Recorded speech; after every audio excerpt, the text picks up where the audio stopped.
Next topic discuss करेंगे हम लोग beyond regional frontiers, the story of Kathak. Basically हम लोग इसमें बात करेंगे कथक के कहानी के बारे में कि कथक किस तरीके से स्टार्ट हुआ, क्या था, नहीं था, ए टू जेड चीज़ें। तो आइए देखते हैं। इसमें सबसे पहला पॉइंट लिखा हुआ है, the term Kathak is derived from katha, a word used in Sanskrit and other languages for story. कथा का मतलब क्या समझते हैं आप? कहानी, है ना। कथा मतलब बेसिकली कहानी। तो यहाँ पे जब कथक देख रहे हैं, ये जो कथक वर्ड आया है वो एक कथा वर्ड से आया है, और कथा का मतलब क्या होगा? एक तरीके से कहानी, ठीक ना। और इस जो ये जो वर्ड है बेसिकली हमारा कथा, ये संस्कृत में भी और अलग अलग प्रकार के भाषा में भी ये वर्ड इस्तेमाल होता है, ठीक ना। आगे बढ़ते हैं। तो बेसिकली कथक जो है वो कथा वर्ड से आया है, जिसका मतलब होता है एक तरीके से कहानी, ठीक ना। आगे, The Kathaks were originally a caste of storytellers in temples of North India। अब सवाल है कि सर ये कथक है क्या? कथक बेसिकली एक कास्ट है जिसका काम होता है कहानी लोगों को सुनाना। और कहानी कहाँ पे सुनाएंगे ये लोग? मंदिरों में। कहाँ के मंदिरों में? नॉर्थ इंडिया के मंदिरों में। जैसे हमारे नॉर्थ इंडिया में पंजाब, हरियाणा, यूपी, उत्तराखंड, हिमाचल प्रदेश, ये सब जो है वहाँ के मंदिरों में ये कहानी सुनाते थे। यदि आपसे कोई पूछे कथक के बारे में 2-3 बातें बताइए, तो पहले तो आप ये बताना कि कथक जो है एक हिंदी मतलब एक वर्ड से आया है कथा, ठीक। और कथा का मतलब होता है कहानी। थोड़ा सा और इसे बताना कि जो कथक है वो बेसिकली एक कास्ट है, बेसिकली एक जाति है जिसका काम होता है कहानी लोगों को सुनाना। कहाँ पे बैठा के? मंदिरों में बैठा के। और ये बेसिकली इस प्रकार के कास्ट ज़्यादा किधर मिलेंगे आपको? नॉर्थ इंडिया में, इंडिया के ऊपर वाले पार्ट में।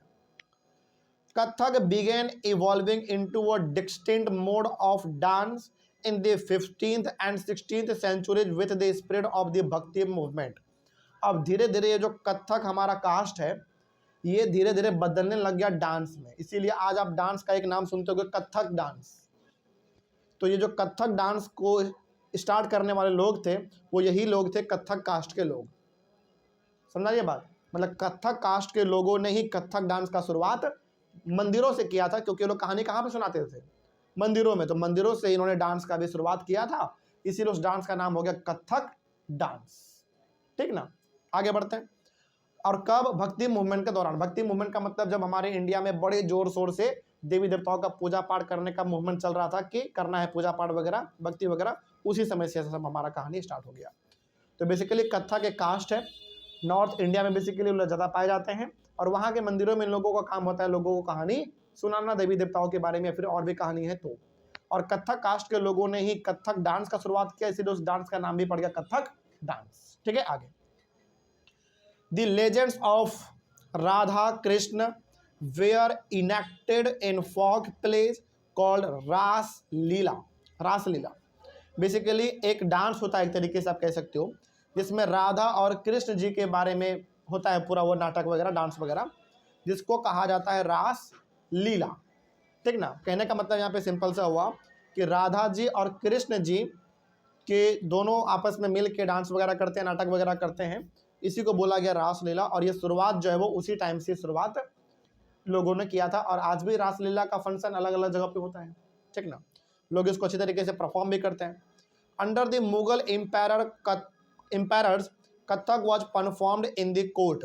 जब हमारे इंडिया में मुगल राजा हुआ करते थे, यानी कि मुस्लिम राजा जब हुआ करते थे, तो उनके दरबार में भी कथक डांस खूब चलता था।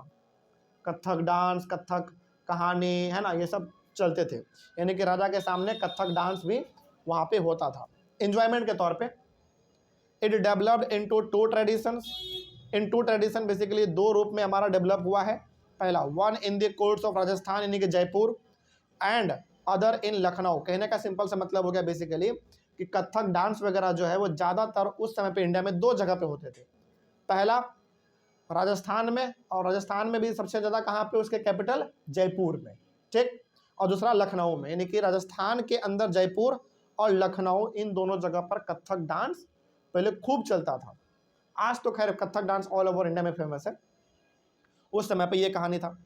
अगला, by the third quarter of the 19th century it developed in the adjoining areas of present day Punjab, Haryana, Jammu and Kashmir, Bihar and Madhya Pradesh. आज के टाइम पे यदि आप देखोगे तो आज के टाइम पे पंजाब में, हरियाणा में, जम्मू कश्मीर में, बिहार में, मध्य प्रदेश में, हर जगह पर आपको आज ये कथक डांस देखने को मिलता है। कथक डांस वगैरह दिख जाता है। पहले बहुत कम था, जयपुर और लखनऊ में केवल था, लेकिन अब हर जगह पे है। It was recognised as one of 6 classical forms of dance in the country after independence. यानी कि जब हम लोगों को अंग्रेजों से आज़ादी मिला, उस समय से कथक डांस को इंडिया में डांस के कैटेगरी में 6th पोजीशन मिल गया। मतलब ये हो गया कि इंडिया में जो कुछ फेमस डांस है उसमें से हमारा कथक भी इंक्लूड हो गया, ठीक ना। तो याद रखिएगा, कथक जो डांस है वो हमारे इंडिया का बड़ा ही आज फेमस डांस बन चुका है, ठीक है। आगे बढ़ते हैं। नेक्स्ट टॉपिक है हमारा paintings for patrons, the tradition of miniature. अब ये क्या है, आइए थोड़ा सा इसके बारे में भी हम लोग बात करते हैं। क्या है मिनिएचर? बेसिकली पहले आप ये समझो कि मिनिएचर होता क्या है, फिर आपको कहानी आगे का समझ में ज़्यादा आएगा। पहला point, miniatures are small sized paintings generally done in water colour on cloth और पेपर। बेसिकली देखो होता क्या है इसमें ना, आप कहानी को समझो। पहले मिनिएचर जो है ना, एक छोटा सा पेंटिंग होता है। मिनिएचर मतलब छोटा सा पेंटिंग, और वो painting generally done in water colour on cloth और पेपर, यानी कि पेपर पे या फिर कपड़े पे पेंटिंग बनाया जाता है, वो भी किस कलर से? वाटर कलर से, ठीक ना। इसी पेंटिंग को हम लोग कहते हैं मिनिएचर। तो यदि कोई चलते फिरते आपसे पूछ ले, बताओ मिनिएचर का मतलब क्या होता है, तो सिंपल से बताइएगा कि मिनिएचर का मतलब होता है छोटा सा पेंटिंग, जो पेंटिंग बनाया जाएगा या तो पेपर पे या फिर कपड़े पे, किस कलर से? वाटर कलर से। इसी को हम लोग कहते हैं miniature. The earliest miniatures were on palm leaves और वुड। अच्छा एक बात बताइए, क्या हमारे पास बहुत पहले हमारे पास कपड़े हुआ करते थे? नहीं। क्या बहुत पहले हमारे पास पेपर हुआ करता था? नहीं। तो उस समय पे मिनिएचर कैसे बनता था? छोटे छोटे पेंटिंग पाम लीव्स पे और लकड़ियों पे। बेसिकली पाम लीव थोड़ा सा बड़ा पत्ता होता है, उस पे बनते थे और लकड़ियों पे बनते थे पहले पेंटिंग। लेकिन आज तो आप देखो पेंटिंग हर जगह पे बन जाता है, दीवार पे, पेपर पे, कपड़े पे, हर जगह पे। लेकिन उस समय पे यही चीज़ था। The Mughal empires Akbar, Jahangir and Shahjahan hire highly skilled painters.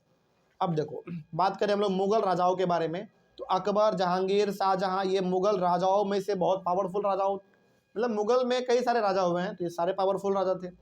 इन्होंने अपने यहाँ पे अपने दरबार में पेंटिंग बनवाने के लिए कई बड़े बड़े पेंटर को हायर किया था इन लोगों ने, जो कि मिनिएचर भी बनाते थे। यानी कि पेंटर जो है राजा के दरबार में छोटे पेंटिंग भी और बड़े पेंटिंग भी बनाते थे। These were generally painted in brilliant colours and portrayed court scenes, scenes of battle और hunting and other aspects of social life. अब सवाल है कि ये लोग राजा के दरबार में पेंटिंग किस चीज़ का बनाते थे? राजा के दरबार में लोग पेंटिंग बनाते थे बेसिकली दरबार को सजाने के लिए। जैसे आप देखोगे आपके घर में भी, घर के दीवारों पे अच्छे अच्छे पेंटिंग होंगे, यदि है तो ठीक है, नहीं तो फिर आप बड़े घरों में देखोगे कहीं पे, तो दीवारों में लोग अच्छा अच्छा पेंटिंग रखते हैं। क्यों? उससे घर का दीवार अच्छा दिखता है, घर का खूबसूरती बनता है। उसी तरीके से राजा का जहाँ पे दरबार लगता था, राजा जहाँ पे सिंहासन में बैठते थे, अपने दरबार को सजाने के लिए वो लोग अलग अलग प्रकार के पेंटिंग अपने दरबार में बनवाते थे। और पेंटिंग किस प्रकार का बनवाते थे कि एक युद्ध हो रहा है, मैदान है, सिपाही लड़ रहे हैं, वैसा पेंटिंग बनाओ, तो बनाते थे। और किस प्रकार का? शिकार पे राजा गए हैं, शेर को मार दिया, बाघ को मार दिया, वैसा पेंटिंग बना दो। तो कहने का मतलब सिंपल सा है कि राजा के मन में जिस प्रकार का पेंटिंग बनवाने का मन होता था, उस प्रकार का पेंटिंग वो लोगों से बनवा लेते थे, ठीक ना। आगे, with the decline of the Mughal empire many painters moved out of the court. लेकिन जैसे जैसे मुगल एम्पायर यानी कि इंडिया में मुगल का रूल खत्म होने लगा, तो क्या लगता है आपको अभी भी लोग दरबार में काम करेंगे? बिल्कुल भी नहीं। भैया वो काम मान लो करेंगे भी तो उनको पेमेंट कौन देगा? कोई नहीं। तो वो बताओ फ्री में कभी काम करना चाहेंगे? बिल्कुल भी नहीं। तो जैसे जैसे इंडिया में मुगल एम्पायर हमारा खत्म होने लगा, वैसे वैसे जितने भी राजा के दरबार में पेंटर वगैरह थे वो सारे भी कोर्ट से यानी कि दरबार से निकल गए, ठीक ना। कोर्ट का मतलब यहाँ पे दरबार होता है, बेसिकली जहाँ पे सिंहासन राजा का लगता था वहाँ पे। उसके बाद है हमारा themes from mythology and poetry were depicted at centers such as Mewar, Jodhpur, Bundi, Kota and Kishangarh. कहने का मतलब है मैथोलॉजी का मतलब कुछ आप कह सकते हो तरीके से पुराने चीज़ों के बारे में जो लोगों का मान्यता होता है उसको हम लोग मैथोलॉजी कहते हैं। वो हो गया, पोइट्री हो गया, इन प्रकार के चीज़ें ज़्यादातर बनाए जाते थे मेवाड़ में, जोधपुर में, बूंदी, कोटा और किशनगढ़ में, ठीक ना। ये सारे काम पेंटर लोग ही करते थे। Another reason that attracted miniature paintings was the Himalayan foothills around the modern day states of Himachal Pradesh. और उसके बाद सबसे ज़्यादा पेंटिंग और किस स्टेट में देखने को मिला है? हिमाचल प्रदेश में, ठीक ना। तो हिमाचल प्रदेश में भी अच्छा खासा बड़े लेवल पे पेंटिंग वगैरह देखने को मिला है। Women and men painted as well, यानी कि चाहे वो महिला हो पुरुष हो, हर कोई पेंटिंग बनाता था। ऑन पॉट्स यानी कि घड़ा पे, मिट्टी के बर्तनों पे, बेसिकली दीवालों पे, फ्लोर पे, कपड़ों पे, हर जगह पे। इस टॉपिक को पढ़ने से हम लोगों को ये आइडिया लगता है कि पेंटिंग का जो कल्चर है वो आज का नहीं है, बहुत पहले से पेंटिंग का कल्चर हमारे इंडिया में है, जो कि पहले भी चलता था, वो आज भी चलता है, ठीक ना। पेंटिंग आज भी इंडिया में बहुत फेमस है।